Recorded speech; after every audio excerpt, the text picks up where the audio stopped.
Perspektif pro player e-sport untuk monitor gaming itu biasanya tuh layarnya flat. Refresh rate-nya itu minimum tuh 240 Hz. Respon time-nya minimal 3 milisecond. Resolusinya minimal 1440p. Tapi di pasaran itu rata-rata panel yang dipakai itu kebanyakan panel VA atau TN. Biasa aja kalau dari sisi color. Si Samsung datang dengan rusuh bawa panel OLED yang tentunya pasti akan ketawain panel VA dan TN. Resolusinya juga 4K bro, 240 Hz, color gambutnya tentu luas karena pakai panel OLED. Ukurannya juga 32 inch yang pastinya bukan untuk gamer doang, tapi untuk content creator pun yang suka gaming pasti bisa pakai panel ini.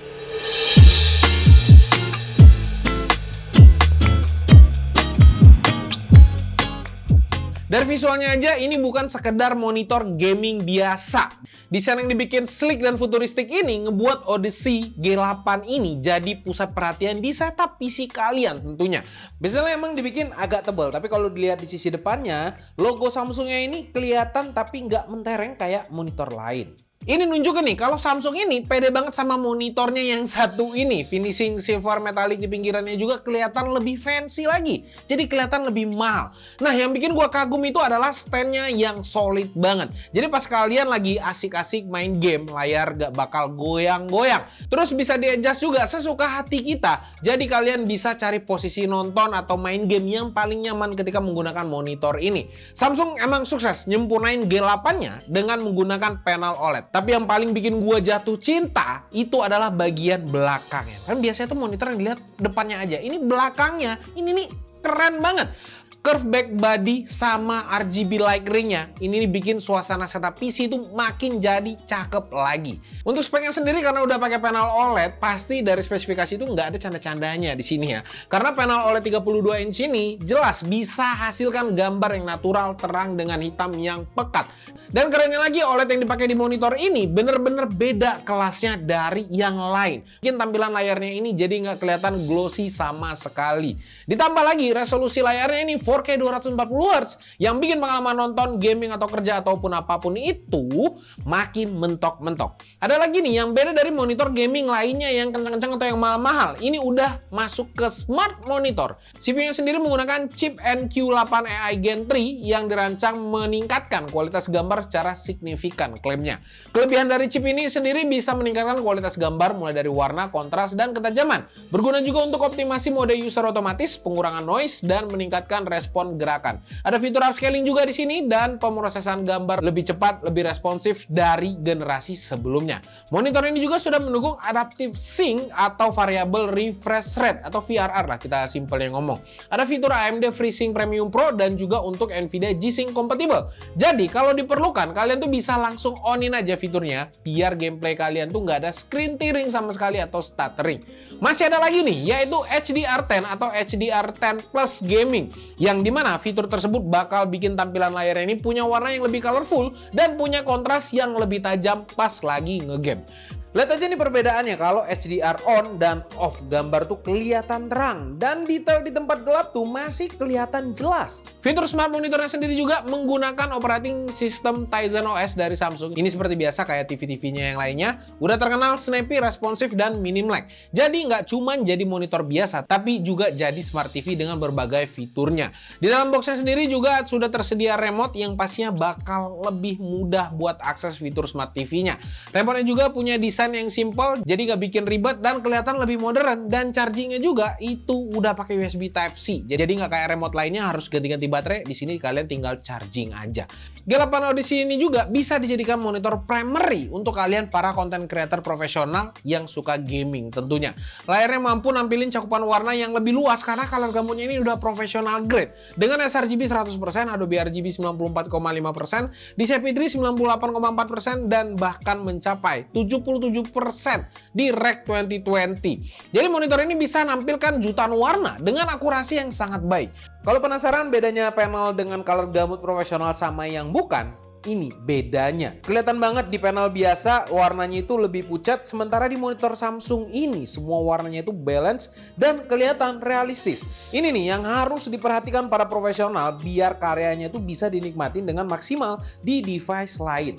Buat brightness-nya juga udah nyaman banget bagi gua pas di 240 nits. Dan untuk pemakaian normal di dalam ruangan bagi gua itu lebih dari cukup, karena bisa kalian lihat sendiri ini dari kamera harusnya itu masih fine-fine aja.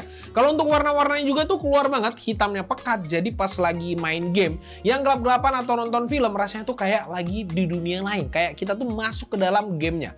Gua coba nih main Valorant. Nah di sini gua tuh puas banget, jarak pandang gua juga jauh lebih luas dan gerakan-gerakan musuh itu tuh kelihatan jelas. Harusnya sih kalau kalian udah pakai monitor ini, kalian tuh harus, dan suatu keharusan lah, kalian tuh udah menjadi jago. Kenapa jadi suatu keharusan? Karena monitor ini punya refresh rate 240 Hz yang ngebuat gerakan di layar itu bakal kelihatan semua detailnya pas di setiap frame-nya. Jadi nggak bakal ada tuh namanya gambar ngeblur pas lagi action di game. Gue juga uji sendiri untuk respon time-nya, dan monitor ini bisa dapetin 1,13 milisecond kalau mode gamingnya lagi off. Kalau mode gamingnya lagi on, monitor ini bisa ngedapatkan respon time yang sangat cepat di 0,55 milisecond. Itu sih kenceng parah untuk sebuah monitor. Memang nggak secepat yang diklaim Samsung, yaitu di 0,03 milisecond. Tapi tetap aja punya refresh rate dan respon time sekenceng ini pasti ngebantu banget untuk pro player, apalagi di game-game FPS. Dan yang beda dari monitor lainnya, karena ini udah smart monitor, tentu ada speaker built-in di dalamnya. Bukan yang terbaik, tapi so-so lah. Namanya juga tambahan kan, bukan poin utama untuk sebuah monitor gaming. Untuk urusan konektivitas juga di sini nggak pelit sama sekali. Satu DisplayPort 1.4, 2 HDMI 2.1, 1 USB 3.0 upstream, dan 2 USB Type-A. Kalian juga bisa koneksiin device eksternal kalian lewat Bluetooth 5.2-nya. Oh ya, karena ini udah smart monitor tentu udah ada Wi-Fi-nya juga, tapi masih menggunakan Wi-Fi 5. Overall, fitur-fiturnya sih bukan komplit lagi, tapi udah tumpah-tumpah menurut gua.